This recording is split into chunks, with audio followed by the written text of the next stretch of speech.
चंदनपुर जंगल पहाड़ी के नीचे बसा हुआ एक खूबसूरत सा जंगल था। इस जंगल में कई तरह के हिरन रहा करते थे, बहुत सुंदर थे। उन हिरनों का सरदार हंसमुख बहुत ही अच्छा था। वो हमेशा खुश रहता था और सभी हिरनों की रक्षा करने की कसम खाता था। सभी हिरन हंसमुख हिरन पर बहुत विश्वास करते थे और उसकी हर बात मान लिया करते थे।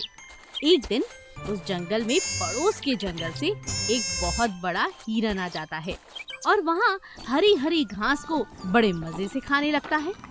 उसे देखकर हंसमुख ने उससे पूछा, भाई कौन हो तुम और यहाँ क्या कर रहे हो? मेरा नाम चंचल सिंह है और मैं पास के जंगल से आया हूँ।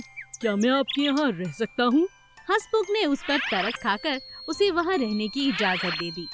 लेकिन वो ये नहीं जानता था कि चंचल सिंह को उसके जंगल से हिरनों ने मार मार कर भगाया था, क्योंकि वो बहुत ही शैतान और बदमाश था। अब चंचल सिंह भी उसी जंगल में रहने लगा और जंगल में रहने के कारण वो मन ही मन में बहुत सारी बातें सोचने लगा। अरे वाह, यहाँ के हिरन तो बहुत ही शरीफ है, बहुत मासूम है। इनके पास बहुत सारा पैसा भी है। एक दिन सारा पैसा चोरी करके यहाँ से भी भाग जाऊंगा। यहाँ रहकर क्या फायदा। और ये यहाँ का राजा हंसमुख सिंह, ये तो बहुत ही बड़ा मूर्ख है। जरा सी बात भी नहीं पूछी कि आखिर मैं यहाँ क्यों रहना चाहता हूँ और कहाँ से आया हूँ। मूर्ख कहीं का। एक दिन रात को जब हंसमुख तालाब के किनारे घूम रहा था, तभी उसने वहाँ पर चंचल हिरन को देखा। उसे उस पर शक हुआ और उसने अपने दोस्त बाज को उस पर नजर रखने के लिए कह दिया।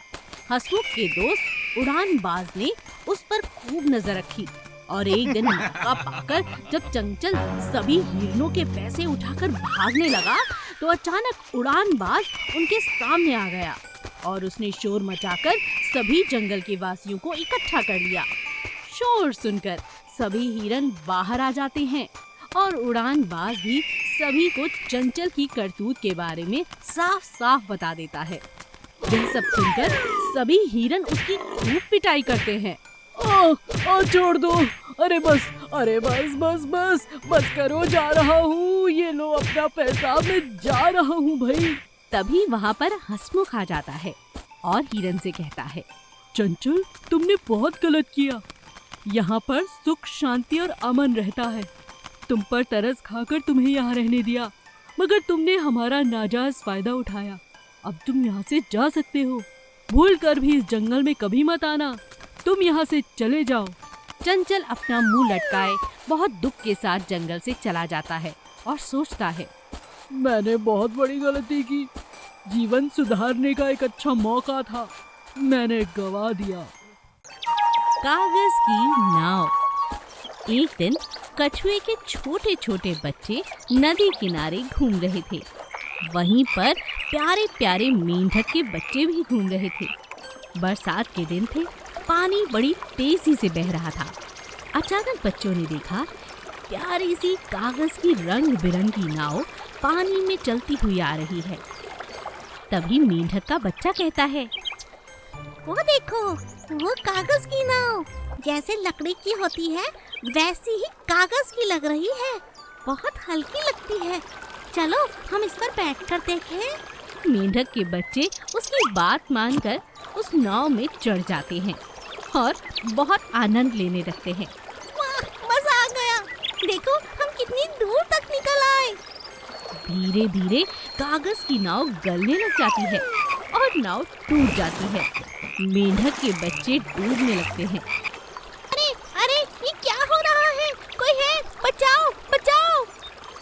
तभी मेंढक की माँ आती है और बच्चों को बचा लेती है और फिर उन्हें समझाती है, देखो बेटा, किसी भी अनजान चीज को इस्तेमाल करने से पहले मुझसे पूछ लिया करो। ये कागज की नाव है। ये कागज बहुत हल्का होता है। तुम्हें अभी पानी में रहना अच्छे से नहीं आता है। तुम अभी बहुत छोटे हो। आगे से इतनी दूर निकल जाने से पहले मुझसे एक बार बात तो करना। माफ कर दो माँ। कोई बात नहीं। अभी माँ और बच्चे बात ही कर रहे थे कि अचानक एक और बड़ी खूबसूरत सी कागज की नाव फिर से तैरती हुई आती है। मेंढक का बच्चा अपनी माँ से कहता है, माँ माँ, थोड़ी देर के लिए और हम कागज की नाव इस्तेमाल कर ले। वो देखो ना, नई नाव आ रही है, बड़ा मजा आया था। आप तो हमारे साथ हो ना? हाँ हाँ ठीक है। मेंढक की माँ मान जाती है और वो बच्चे फिर से कागज की नाव में खेलने लगते हैं। हमें अपने माता पिता की बात तो माननी ही चाहिए। थोड़ी देर बाद कागज की नाव फिर से गल जाती है और बच्चे डूबने से फिर से एक बार उनकी माँ बचा लेती है। इस बार उनकी माँ उन्हें कहती है, बहुत हुआ कागज की नाव में घूमना। आओ मेरी पीठ पर चढ़ जाओ, मैं तुम्हें सैर कराती हूँ। क्या सच में? हाँ हाँ, बचपन में भी तुम्हें ऐसे ही सैर कराती थी। चलो मेरी पीठ पर। मेंढक की माँ अपने बच्चों को अपनी पीठ पर बिठा लेती है और बहुत बढ़िया सैर कराती है। बच्चे बहुत खुश हो जाते हैं और अपनी माँ का धन्यवाद करते हैं। अरे वाह माँ, मजा आ गया सैर करके, और कागज की नाव का तो मजा ही कुछ और था। आप बहुत अच्छी हो माँ। आज के दिन के लिए, इस सैर के लिए आपका बहुत बहुत शुक्रिया। तभी वहाँ पर कछुआ आ जाता है और वो बच्चों से कहता है, कोई बात नहीं, कल यहाँ पर लकड़ी की नाव आने वाली है, मैं तुम सबको उसकी सैर कराऊंगा। क्यों, चलोगे ना मेरे साथ? हाँ।